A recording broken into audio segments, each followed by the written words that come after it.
Hey everyone, welcome back to my channel. If you're new here, my name is Jennifer and I currently live in Arizona with my husband, my 2 dogs, and I'm currently 36 weeks pregnant with our first child. His name is Milo and he was diagnosed with heterotaxy, and along with that he has multiple congenital heart defects. So if you want to know more about heterotaxy, what it is, how we found out, I go in depth in my last video, so I'll go ahead and link that down below as well as up here. But this video is an update. So July 1st, we went and saw a cardiologist, so I wanted to come on here and just film an update, just a little bit of what we found out, what we know, what we're expecting, at least hoping for. Today is Friday, July 9th, 2021. I also made an Instagram for his journey, and I will have that listed here as well as linked down below if you want to go ahead and follow us there. I'm a lot more active on there than on here. I don't film videos too often, but go ahead and follow us on there if you want to be up to date on, you know, when I go into labor and when he's born and all of that, because it'll be quite a bit until after he's born before I get another update in. So let's go ahead and get started. First of all, I do plan on filming hopefully a few more videos, a little bit maybe about his birth and the NICU stay afterward and all of that. So be sure to subscribe to this channel and click the bell notification if you want to be notified every time I upload a new video. Okay, so like I said, July 1st, we went and saw the cardiologist and they did a fetal echo. It always takes quite a while.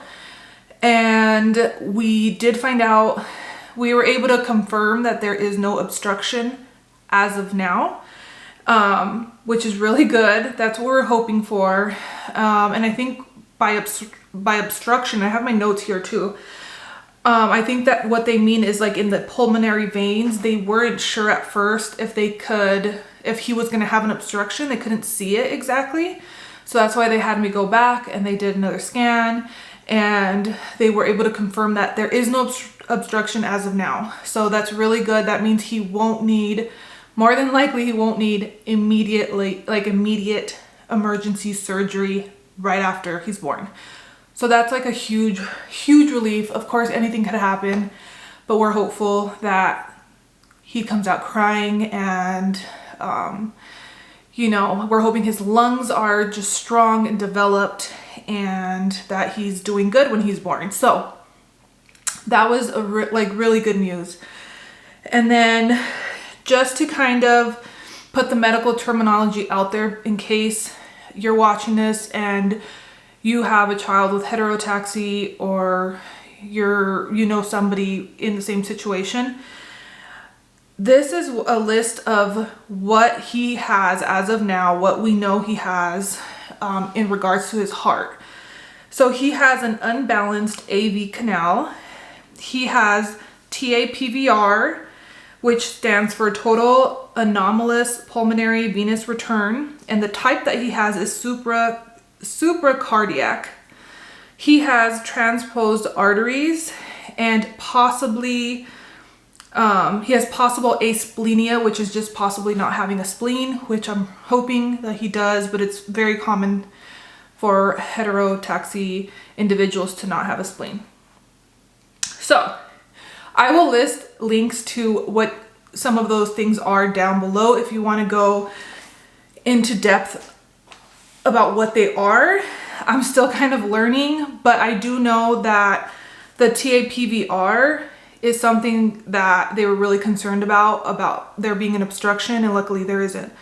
And then the transposed arteries, I think that affects his oxygen levels. So I do know that they are expecting his oxygen to be lower than what normal is. So they were saying maybe mid 70s to mid 80s range. So in a normal healthy child, I think it's in the 90s. So if they were to see like 75% oxygen. That's usually not good from what I hear, but because they know that he has heterotaxy, they are expecting that. They are going to be very visual about it. We spoke to the chief of NICU, the neonatal care unit. So everyone's on board and they're very aware of the situation. So that's really great. They are expecting him to be in the NICU for a few weeks, up to a month, maybe more. Of course, nobody knows, but as of now, that's kind of like the estimate. Let's see. So this is kind of what I wrote down, my notes, after the appointment, because like I said, I forget things. I write notes and I try to remember and look into it and educate myself as much as possible. So first, it's a good thing that he has a pulmonary artery from what we're told. So I guess some kids with heterotaxy don't have that. So I'm really grateful for that. But they do anticipate the pulmonary artery, they do anticipate that it's going to send extra blood to the lungs, since both the pulmonary artery and aorta are connected to the single ventricle. So they think there's going to be like additional blood flow. And when that happens, then he'll start kind of like breathing heavier, and the CT scan, not the CT scan, is that the X-ray? I don't know the terminology. CT scan is the head, I think, so I don't think it's that. The scan would look kind of hazy, I guess. And they would have to do a surgery at that point to put a band around the, let me see. To put a band around the, I'm assuming the pulmonary artery, to reduce the blood flow, but I can't find my note here. They did say that after birth, he, like his breathing should be pretty good. And then usually after a little bit of time, then his pulmonary vascular bed will start to open up. And then that's when the more blood flow situation will start happening. So they are anticipating that. And so we do know that that will require the open heart surgery. You know, we're hoping at least 2 weeks after he's born, so that way he has time to gain weight and become, you know, just stronger and healthier. Just 2 weeks alone gives us a lot of time. So that's what we're hoping for. We're hoping that he comes out breathing really well. We're hoping he doesn't need a breathing tube. He might need some oxygen. But obviously it all depends. Just at the time, it depends what's going to happen. So along with that surgery to put the band over his pulmonary artery, they're gonna fix like he has veins that didn't quite make it back into the ventricle. There's kind of like a common wall that they have to remove, but they said it's pretty straightforward. With other children, it appears that maybe they're missing part of the vein, or maybe it's like going a different direction. They have to kind of like redo, like reconstruct kind of. And with him, they almost made it back into the ventricle, and there's just that wall that they have to break down so that it can drain properly. And that is the plan, to do that surgery along with the band all together. So we might have it there at the same hospital we're going to be at, or we might have to go to either Phoenix Children's Hospital or San Diego. It just really depends on the situation. And once he's born, they're going to do all the scans and see how things are looking, basically, and if they can tackle it there at the hospital or send us off to a different hospital. So we'll see how that goes. Let's see. I think that's really all the updates I have, actually. I kind of went through that pretty quickly. But we are only like 3 weeks away give or take from induction date. We don't have a date just yet, but we should be getting one very soon. But I know that they're wanting to wait till week 39 just because they want him to be as full term and strong as possible.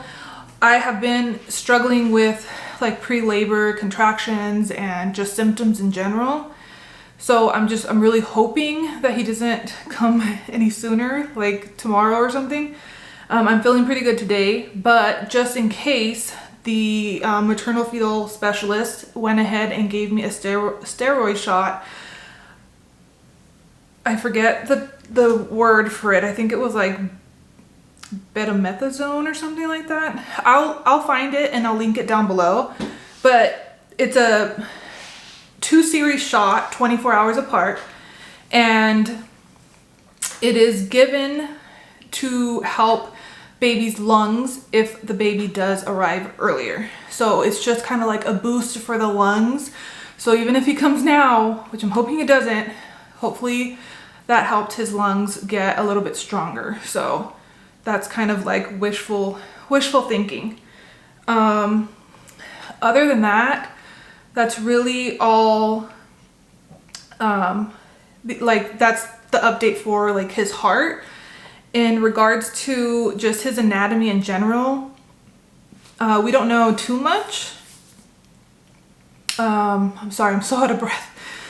We don't know too much yet until he's born and they could kind of like do some scans on him. But we do know that he has malrotation. His stomach is midline. So with that comes possible obstruction that can happen whenever. It could really happen shortly after birth. It could happen at 2 years old, at 40 years old. Like it could happen never, which would be great.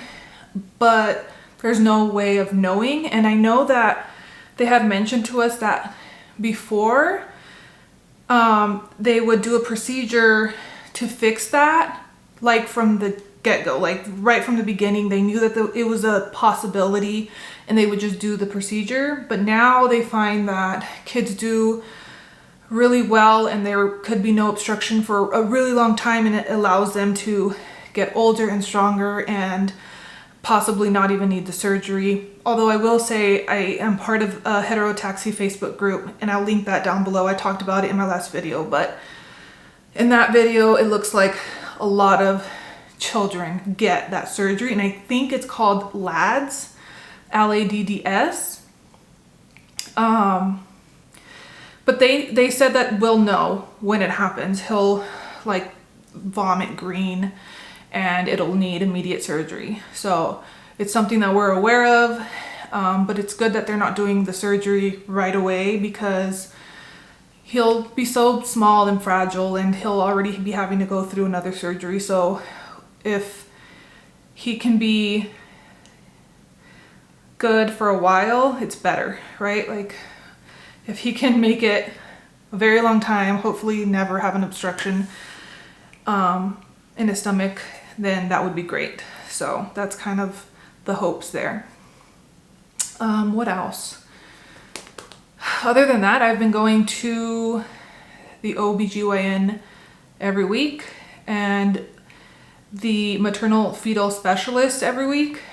They're in the same clinic, which is very nice because I don't have to be driving all the way to Tucson every time. We live down in Sierra Vista, so it's about an hour and a half drive.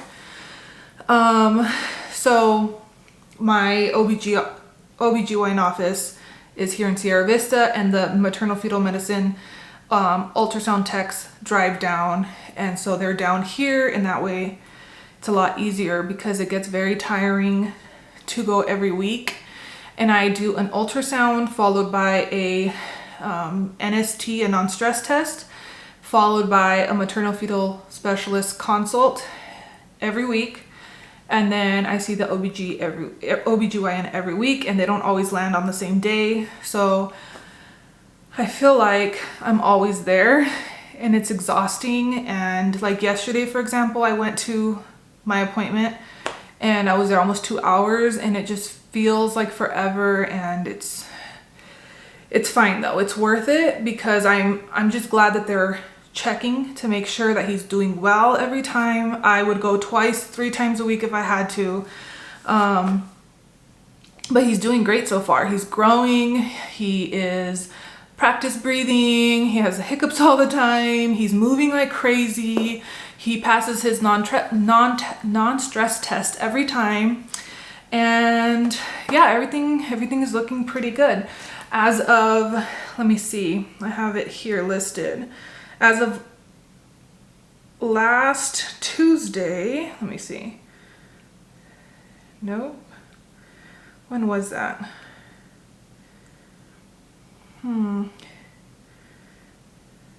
No, it was June 30th, which I was 34.5 weeks. He was 5 pounds, 1 ounce in the 33rd percentile, and he was doing really good. Like I said, I've been having contractions. I think it's called prodromal labor, where they're not Braxton Hicks, they're actual contractions, but they're irregular and they're pretty painful, and they usually come at night for me. They will last 30 to 40 minutes, and I can't really figure out when they start or stop. It's kind of like constant pain for 30 to 40 minutes. There is like surges of the pain, like they do get more intense, but when they come back down, there is no like stopping point. They kind of just come back down, and then the intensity goes back up. It's very strange. I didn't know what it was at first. I thought maybe there were contractions, but I didn't know, because usually I hear contractions start and stop, and you could time them and all of these things. So for me, it was very strange and very painful. So I had gone to the hospital 34.5 weeks. That's when it started. And they did tell me that I was about 1.5 centimeters dilated. I was 50% effaced, but he was still like in like -3 position or something like that. So again, that could mean nothing or it can mean something. I'm hoping that he stays in there for at least another 3 weeks or so. But just in case, we have been pretty prepared. We've kind of cleaned the house and got things situated. And this is his room right now. It's kind of like his room / the guest room. So I have it somewhat figured out and organized, and we have our bags packed, and we have the car seat, just the base, installed in the car. And if he comes earlier, we're pretty ready, I would say, but fingers crossed that we make it to induction date. And like I said, follow us over on Instagram, because when I go into labor, that'll be the first place that I post. So yeah, we're really excited to meet him. We're scared of what's to come, but we're hopeful. And yeah, if you are going through something similar, let me know down below. Reach out to me. I get a lot of messages on Instagram, like direct messages from people who have children who have heterotaxy, or they're pregnant and their child has been diagnosed with heterotaxy. And I have a lot of interaction over there, and it's really great to know that I'm not alone and that there's other people going through this, and you know that there's hope out there. And we're really hopeful. And the cardiologist said, let me see, I even wrote down, he says that there are favorable aspects, and he's very optimistic, and we are going with that. That is how our attitude has been. And of course it's scary, but we know that we have really good doctors and surgeons, and the NICU team is amazing. The hospital is amazing. We've met a lot of people already, and he's in good hands, and we have support from friends and family, and that's just all that we can ask for. So again, thank you guys so much for sitting through this, and let me know if you have any questions down below. Again, I'll try to link everything that I talked about down below. I know that the medical terminologies, at least for me, I'm still really trying to get used to it and understand everything. So thank you guys again so much for watching, and I will talk to you when he's born. That's crazy. I will see you and introduce you to Milo next time. Bye guys.